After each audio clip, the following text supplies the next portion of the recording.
23 मार्च भगत सिंह की शहादत दिवस। इस वक्त सिंघू बॉर्डर पर हम मौजूद हैं और लाखों की तादाद में किसान पिछले 110 दिनों से, चाहे सिंघू बॉर्डर हो, टिकरी बॉर्डर हो, गाजीपुर बॉर्डर हो, वहां पर मौजूद हैं। और आज खास करके पंजाब, हरियाणा और वेस्टर्न उत्तर प्रदेश से किसान सिंघू बॉर्डर पर हाजिरी लगा रहे थे। हाजिरी सिर्फ इस बात के लिए नहीं कि आज भगत सिंह की 9वीं शहादत दिवस है, बल्कि हाजिरी ये दिखाने के लिए भी कि 110 दिनों से लंबा चल रहा यह आंदोलन आज भी उसी जोश खरोश के साथ जीवित है। मेरे साथ कुछ युवा मौजूद हैं जो थोड़ी देर पहले स्टेज पर एक बेमिसाल प्रस्तुति दे चुके हैं। आप लोग ये बताएं कि आप लोग कहाँ से आए हैं, आप लोगों की कौन सी ऑर्गेनाइजेशन है?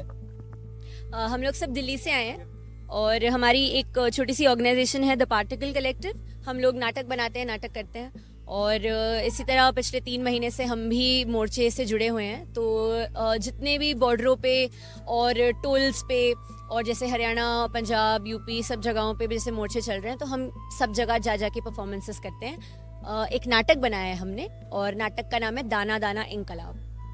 दाना दाना इंकलाब। सबसे बड़ी बात यह है कि आप लोग किस तरह देखते हो, अभी एनर्जी कितने हैं फार्मर्स में? 110 दिनों से ये फार्मर्स मूवमेंट लगातार चलता जा रहा है। ठंड में शुरुआत हुई थी 26 नवंबर से, आज 23 मार्च हो चुकी है। क्या चेंजेस देखा आप लोगों ने यहाँ पे, या कोई चेंजेस नहीं हुआ बल्कि उल्टा और प्रोग्रेस हुआ इस पूरे मूवमेंट को? चेंजेस तो देखिए, मूवमेंट इतना डायनामिक है, यहाँ मिनट टू मिनट कुछ बदलता है, मतलब हर रोज कुछ होता है और जहाँ लोग इन्वॉल्व्ड होंगे वहाँ पे चेंज और डायनामिज्म तो रहेगा ही रहेगा। और जैसा आप खुद कह रहे हो कि मौसम बदल रहे हैं, राइट?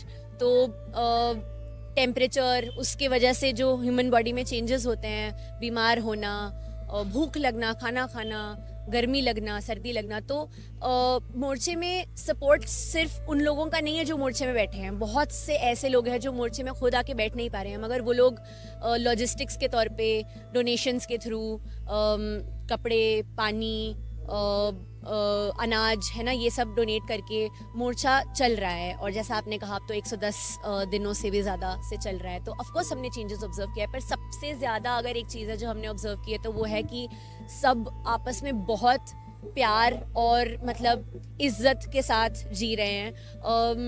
बेशक लोग हाईवेज पे, सड़कों के बीच में, फ्लाईओवर के नीचे बैठे हों, मगर उन्होंने बहुत कोशिश की है कि डिग्निटी बनी रहे। तो उसके लिए उन्हें जो करने की ज़रूरत है और जो बेसिक चीज़ें जैसे रोटी, कपड़ा, मकान, वो सारी चीज़ें उन्होंने एक तरह से मेकशिफ्ट बिल्ड करने की कोशिश की हैं। तो बहुत इंस्पायरिंग है। भगत सिंह के आइडिया को आप लोग किस तरह यहाँ पर देख रहे हो? वो लोग समझ रहे हैं जो भगत सिंह ने आइडिया देखा था कि चाहे कुछ भी हो जाए, राइट के लिए हमारी रिवॉल्यूशन जारी है, ये लोग भी एक तरीके से रिवॉल्यूशन ही कर रहे हैं पिछले 110 दिनों से। किस तरह देखते हो भगत सिंह के आइडिया को लेकर ये लोग उसे कंटिन्यू कर रहे हैं? एब्सोल्युटली।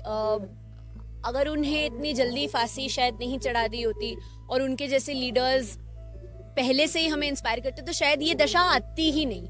मतलब हम एक तरह की इंटॉलरेंस और फांसीवाद और एक तरफा हर चीज़, एक भाषा, एक धर्म जैसी जो विचारधाराएं आजकल हावी हैं देश पे, शायद उसकी नौबत ही नहीं आती।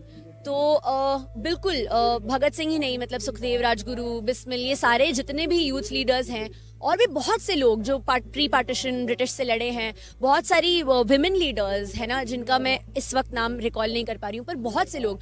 और इन्होंने हमेशा इक्वालिटी की बात की है, डिग्निटी की बात की है, पीपल लेड मूवमेंट्स की बात की है, पीपल्स रिप्रेजेंटेटिव्स की बात की है, सोशलिज्म की बात की है, एथियज्म की बात की है, या मतलब सेक्युलरिज्म की बात की है, तो धर्मनिरपेक्षता जैसे कहते हैं उसकी बात की है। तो ये वो लोग हैं जो कलम को तलवार से ज्यादा जोर। यूथ का एटमॉस्फेयर आप किस तरह देखते हो, खासकर 26 जनवरी के बाद जो सरकार के द्वारा जो प्रोपागेंडा चलाया गया कि यहाँ पे ज्यादातर जो यूथ हैं वो एक तरीके से उनका ब्रेन वॉश किया गया है, वो लोग वायलेंस करने के लिए आए थे। अब आप लोग किस तरह देख रहे हो यहाँ के यूथ? देखिए, हम 26 जनवरी के पहले भी आए थे और हम बाद में भी आए हैं, तो हमें ऐसा कोई यूथ की तरफ से कोई भी वायलेंस नहीं दिखा है। जो यहाँ पे आते हैं उन्हें पता है यहाँ पे क्या हो रहा है, क्योंकि हम बहुत टाइम से आ रहे हैं, तो हमें पता है कि यहाँ पे सबसे ज्यादा शांत प्रोटेस्ट यही है। ऐसा कुछ यहाँ पे वायलेंस नहीं है, सब शांति से हर चीज हो रही है, अपने हक की बात करी जा रही है, उससे ज्यादा कुछ नहीं हो रहा है। बाहर बैठ के लोग यहाँ के बारे में क्या बोल रहे हैं उससे कोई फर्क नहीं पड़ता, अगर वो यहाँ आके नहीं देख रहे कि क्या हो रहा है। कि सबसे बड़ी बात ये है कि इंटेलेक्चुअल क्लास इन लोगों के साथ जुड़ा हुआ है, वो यहाँ के समझाते हैं कि आखिर उनकी राइट्स क्या है, वो जो तीनों कानून है उनकी क्या ड्रॉबैक्स हैं किसानों के लिए, क्या ये मतलब सबसे इम्पोर्टेंट यही है कि लोग यहाँ पे लोगों को बताया जा रहा है कि हम आंदोलन में क्यों जुड़े हैं, और जो लोगों को पता नहीं है तीनों कानून के बारे में, लोगों को उन तीनों कानून के बारे में बताया जा रहा है कि ये कानून काले क्यों है। हाँ, तो वो सबसे ज्यादा जरूरी है, और ये अच्छा है कि सब लोगों को पता चल रहा है कि कानून हमारे लिए अच्छे नहीं है और इनका रद्द किया जाना बहुत जरूरी है। लोग यूथ तो आप लोग किस तरह देखते हो फार्मिंग सेक्टर को, खासकर जब ये तीनों लॉज आएंगे उसके बाद जो फार्मर्स के जो सवाल उठते हैं यहाँ को लेकर, कुछ लोगों का कहना है कि फार्मर्स के अंदर एक पॉलिटिकली इनको ब्रेन वॉश किया गया है अब तक, जो ये लोग समझ नहीं पाए, सरकार ये कह रही है। आप लोग यूथ हो, किस तरह देखते हो? अगर हम अपनी कंट्री को देखें तो अभी भी प्राइमरी सेक्टर ही है ये। आधी कंट्री मतलब 90% जो कंट्री है वो डिपेंडेंट ही है। अगर कोई बाहर से इम्पोर्ट नहीं करा रहा है, खाना कहाँ से आ रहा है? फार्मिंग से ही आ रहा है। अगर इसमें आप कुछ ऐसा चेंज लाएंगे कि कॉर्पोरेट की एंट्री कराएंगे, प्राइसेस बढ़ेंगी, ये फार्मर्स के लिए प्रोटेस्ट नहीं होना चाहिए, यह आम आदमी को आना चाहिए। फार्मर्स के तो जो प्रॉफिट कम होगा सो होगा, वो प्रॉफिट कम होगा हमारी साइड से भी, तो हमारे लिए भी तो कॉस्ट बढ़ेगी। ये अभी लोगों को समझ नहीं आ रहा है। उन्हें लग रहा है किसान जो है ये क्रोनिक कैपिटलिज्म को लेकर वो तो लोगों को समझ नहीं, लोगों को नहीं समझ आ रहा, और लोग समझ भी नहीं पाएंगे जब तक वो यहाँ आके देखेंगे नहीं। उनका सोर्स क्या है समझने का? उनका सोर्स है टीवी पे क्या आता है आप भी जानते हैं, मैं भी जानता हूँ। जब तक लोग यहाँ नहीं आएंगे, यहाँ पे भी एक सवालिया निशान है। बिल्कुल है, और बहुत पहले से चल रहा है ये निशान नहीं, अब ये धब्बा लग गया है। निशान बहुत पहले हुआ करता था, अब ये धब्बा बन गया है, और आई होप आप इस धब्बे को मिटाने में मदद करेंगे। बताओ, पॉलिटिकली आप लोग ज्यादा एक्टिव होते होगे, बंगाल इलेक्शन चल रहा है, फार्मर्स मूवमेंट का आप लोग किस तरह देखते हो? बंगाल इलेक्शन पे इसका कुछ असर पड़ने वाला है? वहाँ के जो वोट हैं उस पर देखते हो आप लोग? अगर इसका चाहे आप लोग जवाब दो, या ना भी चाहो तो ना भी जवाब दे सकते हो।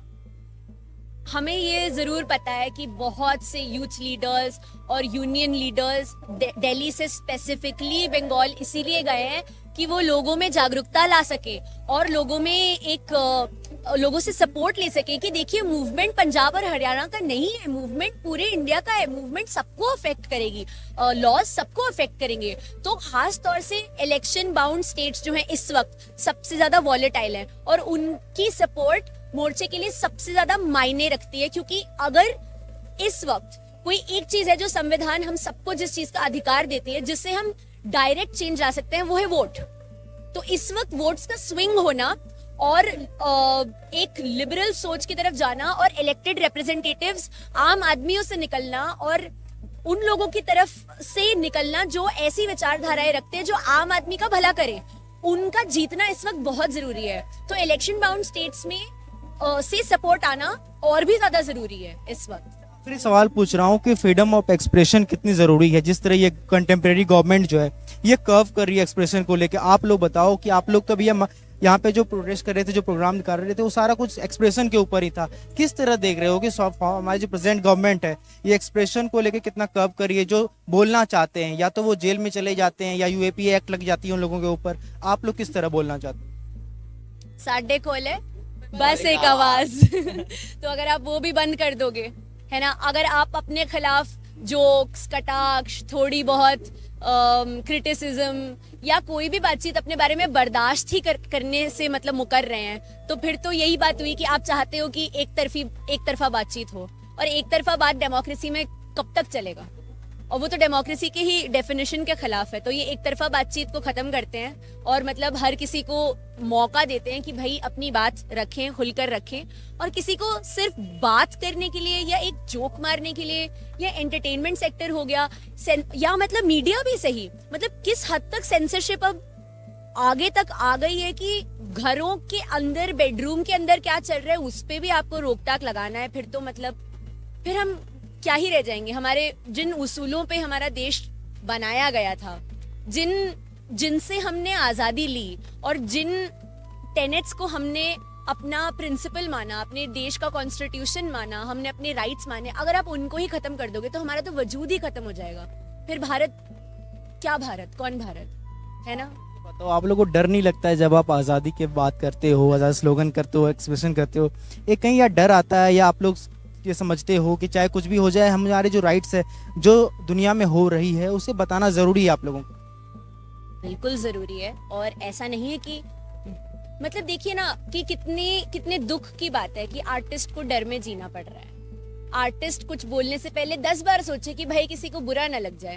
पर बात ये है कि हम किसी को कुछ बुरा लगने की इंटेंशन से जाते ही नहीं है बाहर। आर्टिस्ट का काम है समाज को आईना दिखाना और हम वही करते हैं। तो अगर कोई बात है जो सामाजिक तौर पे गलत है तो हम क्यों ना कहें कि वो गलत है। गलत को गलत और सही को सही कहना तो सबका काम है, बस हम उसमें क्रिएटिविटी और ले आते हैं। बात करने के लिए तो भगत सिंह ने कहा था कि क्रांति अधिकार की वो छड़ी है जिसे कभी तोड़ा नहीं जा सकता है।